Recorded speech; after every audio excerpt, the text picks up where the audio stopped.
7 places you have to visit in Bali. To be perfectly honest with you guys, I am not gonna do the swings. What?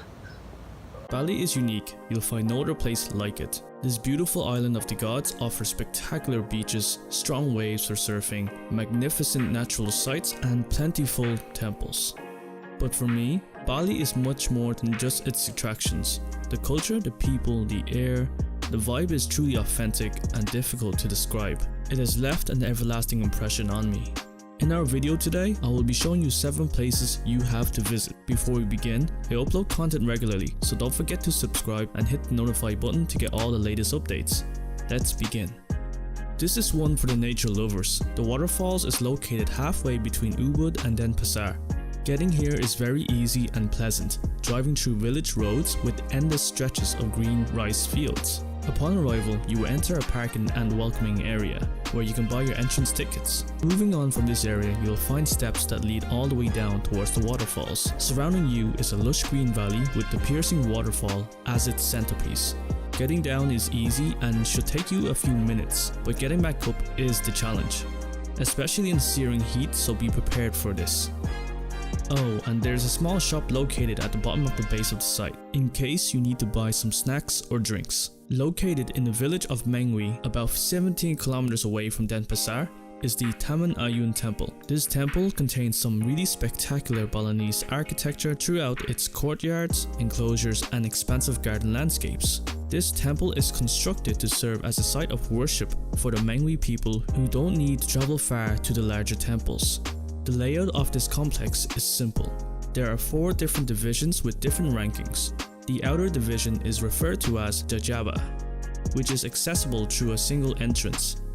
Near the entrance on the left is a guardian shrine, and on the right is a large hall called Wantilan, where gatherings take place. The next court is a simple temple complex. To enter this area, visitors will need to go through a second gate.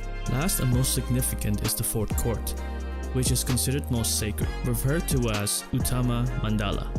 This central gate is only open during ceremonies. Probably the best place to enjoy some amazing sunsets. Seminyak beaches are perfect for relaxation and to rest the body and mind. The Seminyak beaches are ideal for surfing thanks to its strong waves. One thing you need to be careful of is its strong riptides. I personally had a pretty scary experience not knowing my limits, and I went a bit too far.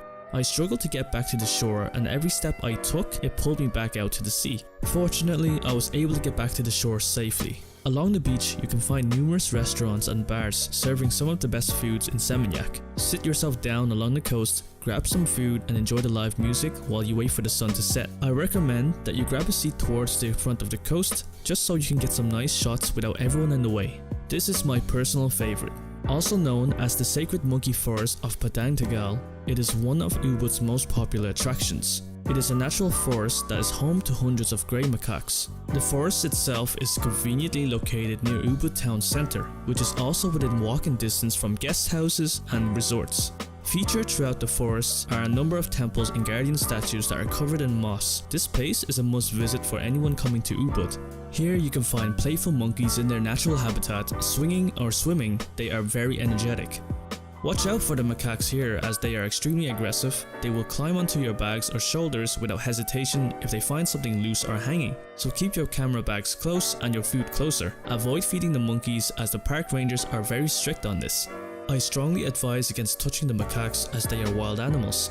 If any of your items are stolen, then try reaching out to the staff who will help you retrieve it.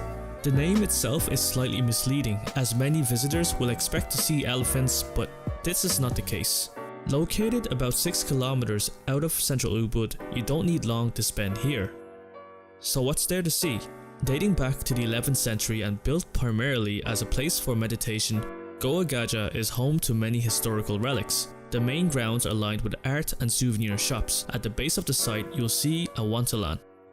The pool, which is more recently excavated in 1954, features 5 statues representing Hindu angels. The main attraction is the cave itself, which is very shallow and narrow. Inside, you will first see 3 stone idols wrapped in red, white and black cloth. Lined throughout the cave is black soot, which is a result from the incense burning.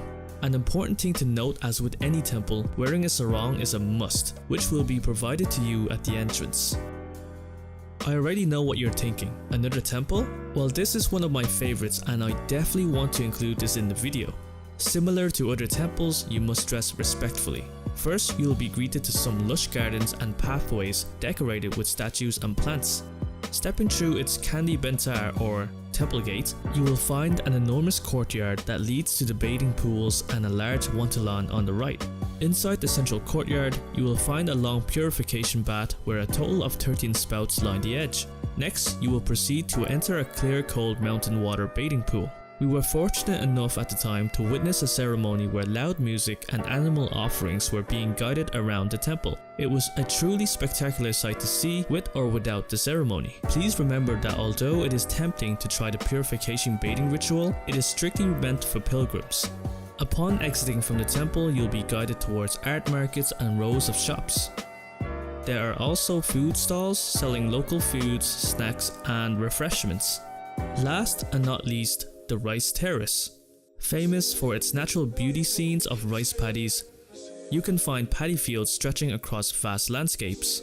This place is a well-known spot for tourists who like to take photos. Located on different levels of the landscape are small kiosks or shops that offer refreshments and snacks, which is highly recommended if you are traveling in the heat.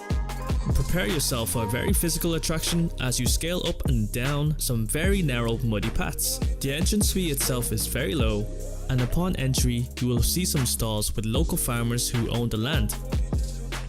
Visitors can purchase coconut drinks or even pose for a photo with the farmers for a very small fee. It is also very important to support the local farmers by giving a small donation upon entry. And that was it. Hope you enjoyed the video. If you have any questions, feel free to drop a comment below. See you guys again next time.